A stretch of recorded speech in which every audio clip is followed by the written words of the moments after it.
All right. Welcome back to the Know Your Numbers REI podcast. This is your host, Chris McCormack, founder and CPA, certified tax planner at Better Books Accounting, where it is our goal to eliminate the frustrations that you, a real estate investor or business owner looking to use real estate to mitigate taxes, help eliminate the frustrations that you feel through the tax and accounting process of your business. So today, again, we focus mainly on the real estate investor, and we're going to be talking about a topic that is so important for all real estate investors. It comes up in most of my conversations with clients and prospects, and it's also one that we've covered in the past, but today we're going to be talking about details that we have not necessarily covered, and that is around the topic of real estate professional. Now, if you've been around real estate at all, you know that real estate professional is one of those strategies that many people can use to help mitigate taxes. It allows you, the real estate investor who qualifies for real estate professional, to use typically passive losses in real estate to offset active income from other sources. That can be your W-2, that can be your business income, that can be income from a side hustle, whatever it is. Real estate professional status allows you to take passive losses and offset active income with them, because it turns the passive loss into the active loss, and one type of income is able to offset another like kind of income. And so that's what real estate professional status does. I have covered the topic and some of the requirements to qualify for it in previous episodes. So if you have not checked those out, be sure to go back and review. Today, we're going to be talking about one of the key sources of defense in the real estate professional strategy, because just saying that you're a real estate professional does not get you the real estate professional status in the eyes of the IRS, and sure as heck in the eyes of a CPA or a certified tax planner who is doing their job diligently, right? It requires backup. I always tell our clients that the best form of tax planning is good record keeping. And that includes things like your bookkeeping, that includes things like keeping receipts, and that surely includes things like tracking your hours, tracking time committed to real estate related activities. And like I said, if you're looking for what makes up a real estate related activity, we covered that in previous episodes. I can say in summary, it's usually anything that takes up the acquisition or the disposition or the leasing or the developing or redeveloping or constructing of a real estate related property, the management of such properties. If you do certain amounts of time in those types of activities, chances are you can qualify for real estate professional status. We need about 750 hours of time in real estate related activities to even think about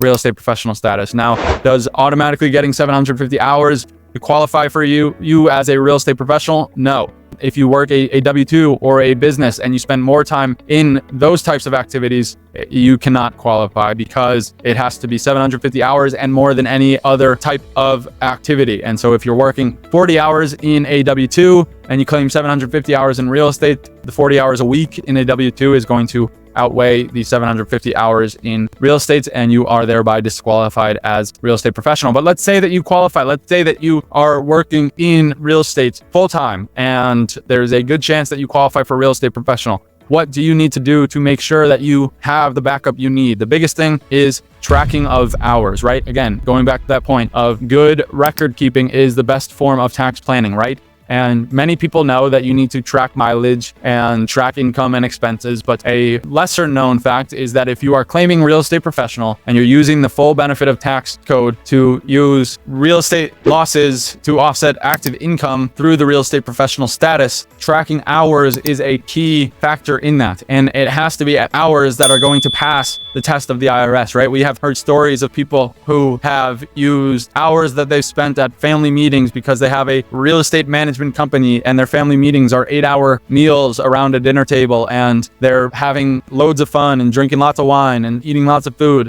and they might discuss real estate here and there during that time. Well, the court actually threw that out. This is a real life example. There was a family, I believe they had Middle Eastern descent, and they were traveling to the Middle East, and they were writing off those trips to the Middle East, but they were also using those time in the Middle East where they were gathering as a family and talking about investments, but they were also partying and celebrating and eating and drinking and being merry. And the IRS saw that they were including these hours, and these are people that had a time log of these hours, and they said that part of that time in real estate related activities was with the family talking about real estate, but it was in time that they were just having family dinners and just enjoying the company of each other, and that the tax code actually threw that out, and these people lost their real estate professional status They had to pay taxes on the income that they previously were writing off through these losses. And so it's ever more important now more than ever, because the IRS is stepping their game up. They're hiring more qualified professionals. They're hiring more professionals. Last year we had 90,000, close to 90,000 people get hired by the IRS, just people that they were bringing in as agents. And now this year we've received notice that they're actually increasing the competency of the people that they're hiring, right? They're not just hiring recent accounting grads out of state colleges. They're hiring people who have experience in the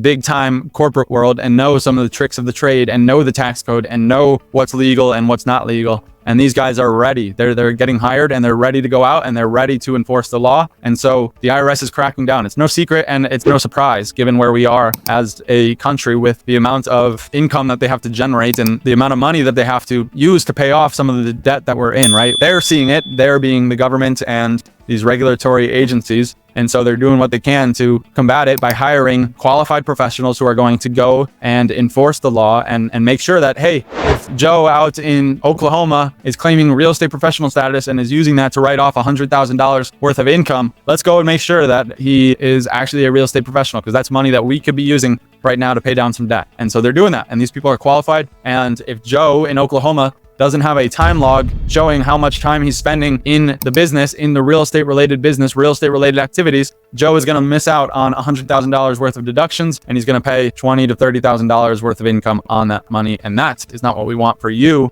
whether you're Joe or somebody else in the real estate world. So the biggest form of tax planning is the good record. And if you're claiming real estate professional status, a piece of that good record keeping is the tracking of hours. And that's time spent in your acquisition, in your dispositions, in your management, in your leasing, in your tenant management, in your search for new tenant, in your search for a home buyer, right? Real estate agents are a great example of a real estate professional, right? They're spending hours selling and listing and meeting with their property owners or property buyers, and all of that time goes into real estate professional. But somebody like an accountant who is spending 2,000 to 3,000 hours a year in his accounting business, even though it's an accounting business focused on real estate, because the IRS doesn't say accounting is a form of activity that qualifies you as a real estate professional, I'm not going to be qualified. And so what can I do to try to qualify? Well, first and foremost, I can not get it, right? I am disqualified and chances are I won't. I can look to my spouse and try to do some strategy there, which we would. But my wife is also in the business, and chances of her being a real estate professional are limited because she works so much in the business. And so my chances of qualifying are limited, and the IRS knows that and I know it. So I'm not going to push the envelope further than it needs to or lie. And so I am, if you will, a little out of luck. And so that's just something that I need to understand when we go to invest in real estate properties. I might have a limited benefit, but there's also other things that I can do that we strategize around and plan for. And that's the benefit of knowing this tax code or working with somebody who knows the tax code. But the point of this is not, do I qualify for real estate professional status? Do you qualify for real estate professional status? And if so, what are you doing to prove that qualification, right? Because any tax strategy that you have, if you're taking a step towards paying less in taxes, you have to have the evidence to back it up, right? It's just IRS does take people to court. And if we're considering what is required to win in court, it's a good defense. And if you can defend the strategy or the stance that you took, there's a greater chance that you are able to win that case. But if you're just saying, yeah, I'm a real estate professional status because I sell some properties here and there, or I wholesale a property, or I flipped a property once a year, like that's not how it works. And that will not fly. We need evidence. We need a time log or information on your daily work that is going to help us back up the fact that you are and you have that 750 hour requirement. We have a client who we're working on this with, and they are new to the real estate professional status lifestyle, and they previously sold their old business and now they have a lot of real estate properties, and they came to us with the idea. They knew about real estate professional status, but they didn't know what it took to get there, and they sure as heck didn't know what it took to defend it. And so they were a little confused and concerned about the need for a certain number of hours. How many hours were they? Was it 500 or 750? What qualifies as a real estate related activity? They hired us and we implemented a tax plan. Part of that tax plan is real estate professional status, where we will track the hours that one of them is working in the business. And then by tracking that hours, we'll get to the 750 hour requirement. and we'll want to get beyond the 750-hour requirement just in case we get a nitpicky IRS agent and they throw out one of our 750 hours and now we're at 749 and don't qualify. That's the last thing we want. So we want to make sure that we have a good margin, but we also want to make sure that we have the right documentation and outline what kind of activities are we involved in. Is it real estate related activities as the IRS lines out, or is it real estate related activities that we think are qualified? And obviously we want to make sure that we're meeting the IRS requirement and not what we think should fly. So that helps. Obviously this client is now able to use a lot of their real estate related losses to offset any active income they might have. I think for you, the listener, you're going to have much more confidence in your decisions when you are able to defend them. You're going to have much more confidence in the fact that if the IRS gives you a notice, you don't have to worry about it, right? The IRS is also sending out more notices for stuff that before they might not have done so. And we all know the fear and the anxiety that comes over us when we see that letter from the Department of Treasury. It's like the time you get it from the mailbox to the time that you sit down to open it, it's like, what the heck is going to be in this thing? Is it going to be an audit? Is it going to be a tax due? Are they going to be saying that I changed my address? It could be a wide variety of things, and it creates this sort of panic in us until we open it. And sometimes when we open it, there's a greater panic or confusion because we have no idea what it said. But when you know that what you're doing is backed up by the IRS tax code, by your CPA, by your tax planner who advised you to take this step and advised you on everything that needs to be defended, then you don't have to worry about it. You don't have that panic overlooking. You know that regardless of what this thing says, we're going to figure it out because we've done everything that is legal and ethical and right, and we're paying the lowest amount of tax possible. And so it just gives you that added layer of confidence. And as your Better Books professional, as your certified tax planner, my goal is to build confidence. I know that there are a lot of Americans out there that are lacking confidence. They're confused, they're frustrated. But if you can come in and have a partnership and build a relationship that eliminates that frustration, eliminates that anxiety,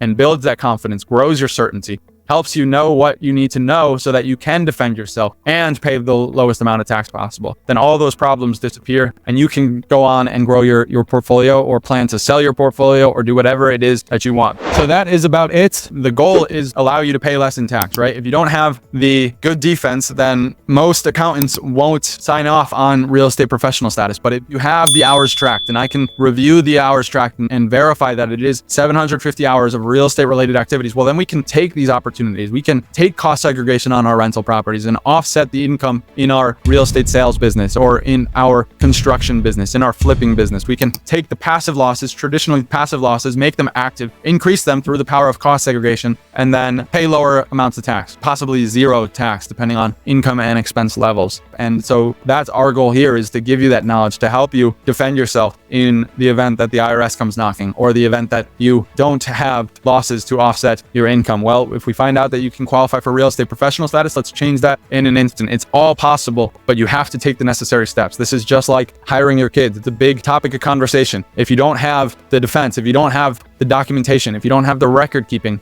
they're going to throw that out and you're going to be swimming upstream trying to figure out the taxes and the penalties and the interest that you'll owe because they threw out your strategy that you were relying upon to pay less in tax. So our goal here is to just give you more information, to help you build confidence, to eliminate the uncertainty, to make you aware of some of the things that you need to be aware of if you're going the route of paying less tax in real estate. So if any of this hit home, I trust that you will give us a 5-star rating and review. Maybe share it with a friend if you're concerned around your tax situation. Maybe you've claimed real estate professional status, but you don't have the 750 hours, or maybe you have the 750 hours, but your accountant won't allow you to claim real estate professional status. It's time to make a change. Time is now. We are halfway through 2024, and you're going to want to make sure that you have your ducks in a row to eliminate some of these taxes that come by not being able to claim real estate professional status. So if that's you, feel free to reach out to us. Fill out the calendar link. Again, I say this at the end of most shows. We do offer a free consult where we'll actually review your tax documents. We'll review the information that you have so that we can come with any mistakes or missed opportunities. And a lot of people are making mistakes in the real estate professional status, they're missing out on opportunities. And this is the time to change. We're doing it for a lot of our clients, and we can do it for you if it is a good fit and we think that we'd be a good partner alongside you in your journey. So I trust this treats you well. I trust that you got value out of it. If you're watching on YouTube, thanks for joining. If you haven't subscribed to our YouTube, go ahead and find us there. We are making a push in our video content, and we'd love to have you follow along. Until next time, God bless you and keep moving forward. This has been the Know Your Numbers REI podcast with your host, Chris McCormack, CPA and certified tax planner at Better Books Accounting.